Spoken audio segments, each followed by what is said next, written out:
नमस्कार, सभी को राम राम। मैं संजीव चौबे आप सभी को इस वीडियो में स्वागत करता हूं। आज हमारा थीम है आज का केतु के अशुभ योगों से रोग। केतु के अशुभ योग जो बनते हैं उससे कौन कौन रोग होंगे उसका मैं यहाँ पे जिक्र करूँगा और कुंडली बना के बताऊँगा कि अशुभ योग कौन सा बनेगा तो कौन सी बीमारी होगी। तो आइए, आप सभी का स्वागत है। हम लोग वीडियो शुरू करते हैं देर न करते हुए। देखिए, हमारे कुंडली में जब अशुभ योग बनेंगे, चाहे जिस ग्रह के द्वारा बने, उस ग्रह से संबंधित जो भी उनका कारकत्व है या जिन अंगों का प्रतिनिधित्व करते हैं, उन्हीं चीज़ों में वो बीमारी देंगे। सीधी सी बात है, बात पक्की है। उन्हीं अंगों से संबंधित ये बीमारी देंगे, उन्हीं तत्वों से संबंधित ये परेशानी देंगे। ठीक है। अब देखिए, यहाँ पे पहले इनका प्रकृति हम जान लेते हैं। प्रकृति एवं स्वभाव, क्योंकि आप सोच रहे होंगे कि हमने वीडियो का थीम रखा ये अशुभ योगों से रोग, तो ये क्यों लिखने लगे, आप लोग सोच रहे होंगे। तो मैं बता दूं कि किसी भी ग्रह के अशुभ योग से बनने वाले रोगों को जानने के लिए उसके प्रकृति, स्वभाव, कारकत्व एवं प्रतिनिधित्व को जानना। प्रतिनिधित्व बोले तो किन अंगों का प्रतिनिधित्व करता है वो शरीर के, किन तत्वों का प्रतिनिधित्व करता है, किन चीज़ों का प्रतिनिधित्व करता है हमारे जीवन में, उन्हीं चीज़ों में परेशानियां, बीमारियां या रोग लाएगा या क्षति पहुंचाएगा। ठीक है। तो पहले इसका प्रकृति एवं स्वभाव देख लेते हैं। ये वात प्रकृति का होता है। वात प्रकृति के हैं, वात प्रकृति के हैं कौन? ये केतु तथा छोटे कद वाले हैं। बहुत बड़े ग्रह नहीं है, छाया ग्रह ही है, लेकिन इनको भी मानक एक आकार दिया गया है। छोटे कद वाले, छोटे यहाँ ही लिखे, कद वाला। ठीक है, छोटे कद वाले ग्रह हैं। ये किन किन चीजों का कारकत्व रखते हैं और प्रतिनिधित्व करते हैं उसको देख लेते हैं। कारकत्व एवं प्रतिनिधित्व।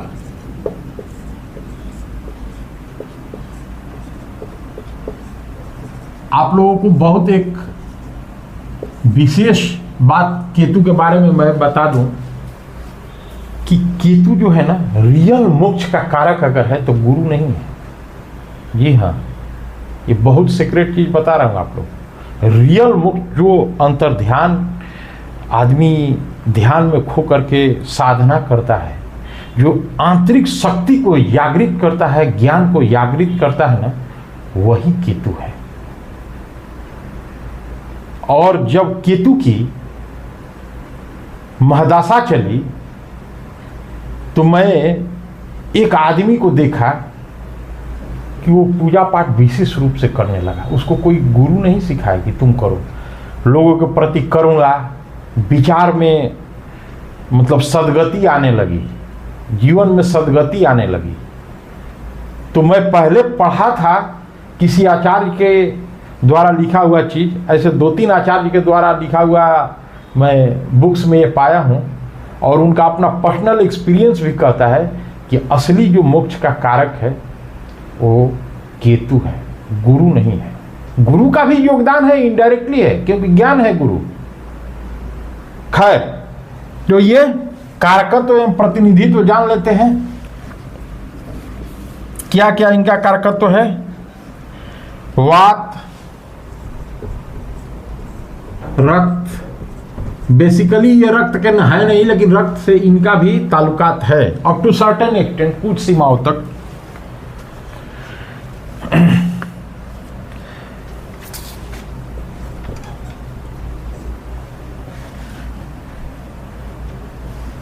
चर्म रोग,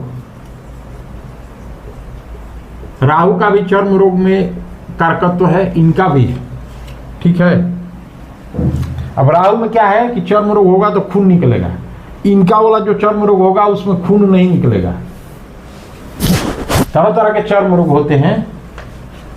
राहु में कुष्ठ, कोढ़िया हो जाता है इंसान। कोढ़िया मतलब आलसी का बात मैं नहीं कर रहा हूं, कुष्ठ रोग माने कोढ़ जिसको आप भ्रंश में कोढ़ बोलते हैं, तो उसमें ब्लड निकलता है। इनमें खुजली उजली होगा, चर्म रोग होगा, लेकिन इनमें ब्लड नहीं निकलेगा, क्योंकि ये रक्त तो दिया है, लेकिन रक्त का ये बेसिकली कारकत्व तो इनके पास नहीं है। मंगल का है सबसे, उसके बाद राहु का है। ठीक है, चलिए सूर्य का भी है अप टू सर्टेन एक्सटेंट रक्त में। ऐसा नहीं है कि एक तत्व का कारकत्व एक ही ग्रह के पास है।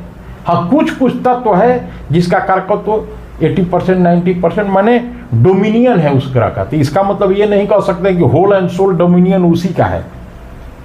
ठीक है, तो आइए देखते हैं ये चर्म रोग क्या विशेष रूप से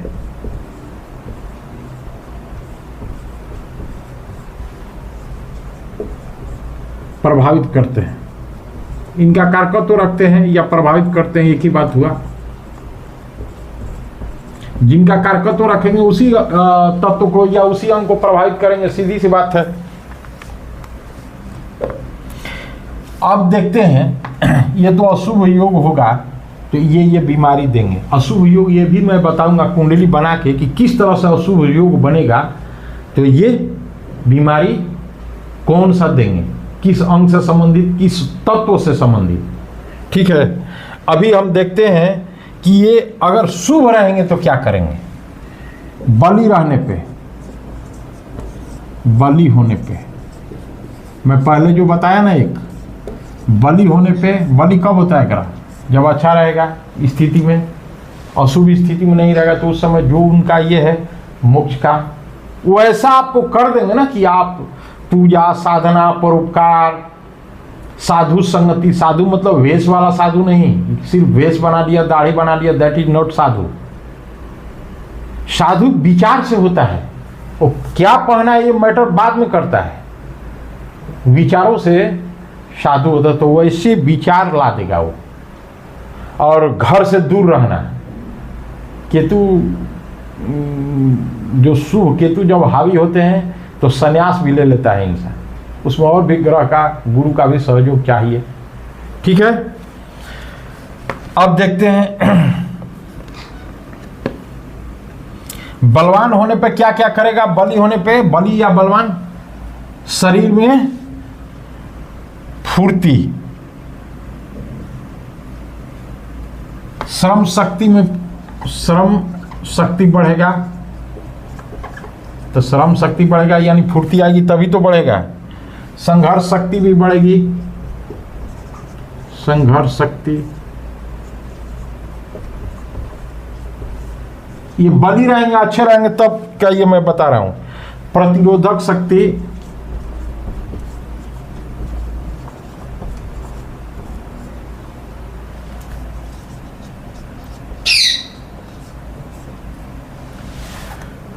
प्रतिरोधक शक्ति के साथ साथ क्या बढ़ेगा, सक्रियता, एक्टिवनेस बढ़ जाएगी।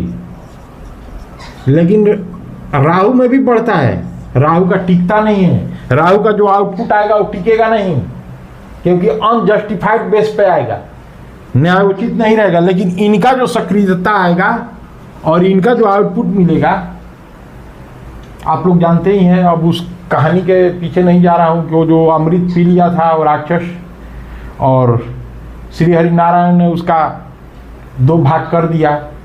तो ऊपर वाला भाग राहु बना, पीछे वाला केतु बना। तो ठीक है, तो सक्रियता बढ़ेगी। उसके साथ साथ में ये जो सहन शक्ति भी होता है, मैं देखा हूं सहन शक्ति,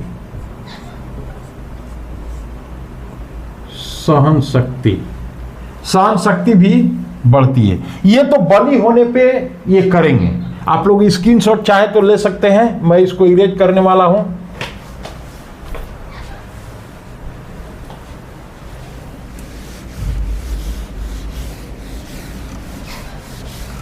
मैं कुंडली बना के ये भी बताऊंगा अभी कि कैसे अशुभ योग बनेगा, अनिष्टकारी योग बनेगा, तो कौन सा बीमारी देंगे, किस अंग में देंगे, किस तत्व से संबंधित बीमारी हो सकती है। ठीक है,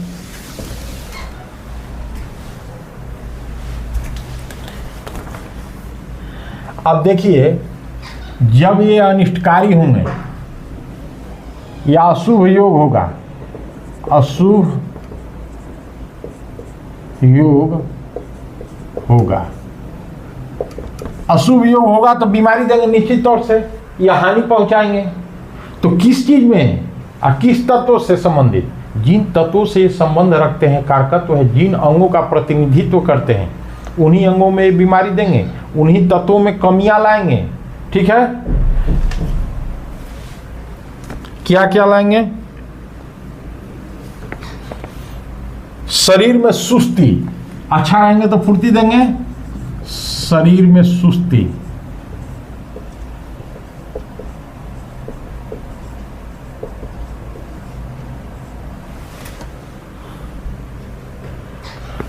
अकर्मण्यता, माने कर्म करने का मन नहीं करेगा, अकर्मण्यता।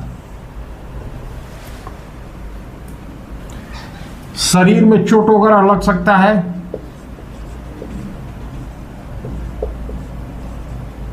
एक्सीडेंटल पॉसिबिलिटी हो सकती है, एक्सीडेंट भी हो सकता है। खराब योग बनेगा तो, नहीं तो जब केतु अच्छे रहते हैं ना तो पूछना नहीं है, आदमी को मतलब बदमाश जो होगा, दुर्जन होगा, उसको सजन बना देंगे। ये मैं देखा हूँ, it's my own realisation also, और बड़े बड़े विद्वानों के बुक्स के रिफरेंस में भी मैं पाया हूँ। ठीक है,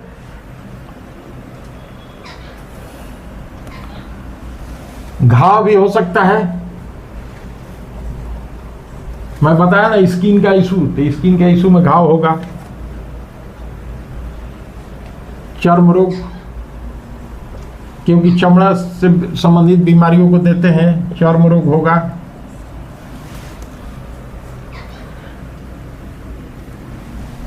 जटिल रोग, जटिल रोग से तात्पर्य यहां है कि वो बीमारियां जो जनरली आमतौर से प्राइमा फेसी वो विजुअल नहीं कर सकते हम लोग, माने देख नहीं सकते ऐसे सामने से, जैसे अंदरूनी बीमारियां भी दे सकते हैं ये, वैसी बीमारियां। ठीक है, या अंदरूनी कष्ट जो कि बहुत जांच पड़ताल करने के बाद में पता चल सकता है, वैसी बीमारियां। और एलर्जी दे सकते हैं, तथा एलर्जी, एलर्जी तो जानते ही आप सब लोग, एलर्जी किसी को डस्ट से होता है, किसी को स्मोक से होता है, किसी को सूर्य के प्रकाश से होता है एलर्जी, कि धूप में खड़ा रह जाएगा तो शरीर में चुनचुनी हो जाएगा। तो इस टाइप का तमाम तरह की समस्याएं देते हैं ये। अब देखते हैं कि अशुभ योग कुंडली में कौन सा बनेगा, कैसा बनेगा, तो बीमारी ये देंगे। आप लोग स्क्रीनशॉट ले सकते हैं।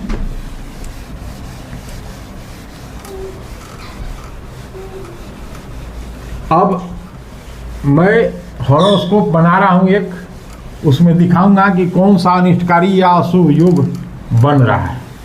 ठीक है,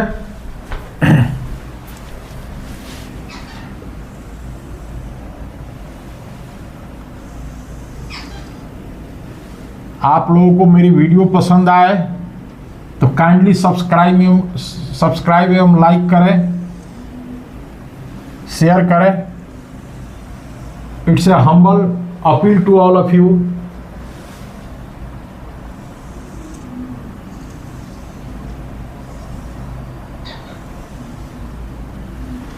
क्योंकि मेरा भी उत्साह बढ़ेगा।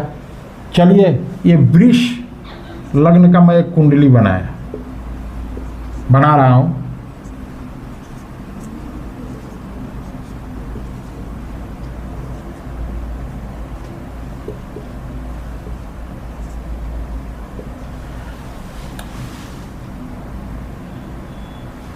अब देखिए, ये वृष लग्न का कुंडली हो गया।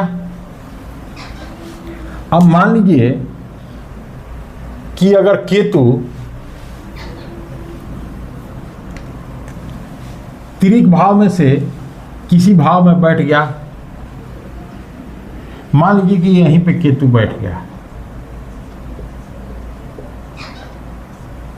ठीक है, यहां पे बैठ गया। मैं अदर प्लैनेट को नहीं बैठाऊंगा क्योंकि यहाँ कुंडली एनालिसिस करने नहीं सिखा रहा हूं, उसके लिए मेरा वीडियो है, बजाबते है, आप देख सकते हैं, डिटेल एनालिसिस, सीक्रेट ऑफ कुंडली एनालिसिस बोल के वीडियो है, काइंडली आप लोग अप्रोच कर सकते हैं। मैं यहाँ बता रहा हूँ कि किस तरह से अनिष्टकारी योग बन सकता है। आप देखिए यहाँ पे केतु बैठा 12वें भाव में, त्रिक भाव है 6 8 12। अब वो दृष्टि कहाँ मार रहा है, ऐसे ये छाए ग्रह है लेकिन इनकी भी दृष्टि है, सप्तम दृष्टि कहाँ आ रही है, रोग ऋण रिपु पे आ रही है, रोग ऋण शत्रु पे, इस पे आ रहा है ना, इस पे दृष्टि आ रहा है, ठीक है।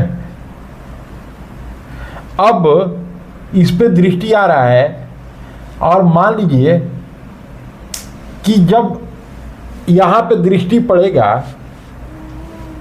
तो है तो क्रूर एवं पाप ग्रह में ही आते हैं। मैं बताया कि मोक्ष के भी बहुत बड़े कारक हैं, तो अच्छे स्थिति में रहेंगे तब। अब सवाल यह है कि सिर्फ लग्न कुंडली देख करके हम इसको नहीं बंदा या हाँ, लेकिन एक चीज है, यहाँ पे केतु का डिग्री अगर ठीक ठाक रहा और सिचुएशन में नवमांश कुंडली में, देखिए ये सिर्फ लग्न कुंडली देख करके नहीं पता लगा लेना है कि हाँ इसको यहाँ है तो बीमारी होगा या नौकरी लगने में असुविधा होगी, जो भी इस भाव से कारकत्व है, ऐसा नहीं कह देना है। इसके साथ साथ नवमांश कुंडली हो, त्रिशांश कुंडली हो, द्वादशांश कुंडली हो और कम से कम एक D60, ये 3-4 कुंडली देखने के बाद में निष्कर्ष पे पहुंचना होगा। आप लोगों को मैं फलित ज्योतिष के अंतर्गत फल कथन कैसे किया जाना है उसका भी बेसिक में ये बताया हूँ, आज फिर मैं बता रहा हूँ कि वैसे करना है। तब उसके बाद में अगर लगता है कि वास्तव में अशुभ योग बन रहा है, तब आप फल कथन में कह सकते हैं कि जिस लड़का या लड़की के है कि बाबू नौकरी लेने में तो तुम्हारा बहुत असुविधा होगा, बहुत दिक्कत का सामना हो सकता है, नौकरी गवर्नमेंट हो भी नहीं, प्राइवेट जॉब वगैरह हो सकता है थोड़ा मोड़ा, और तुम्हारा दुश्मन भी तैयार रहेंगे। देखिए एक चीज और है, अगर ये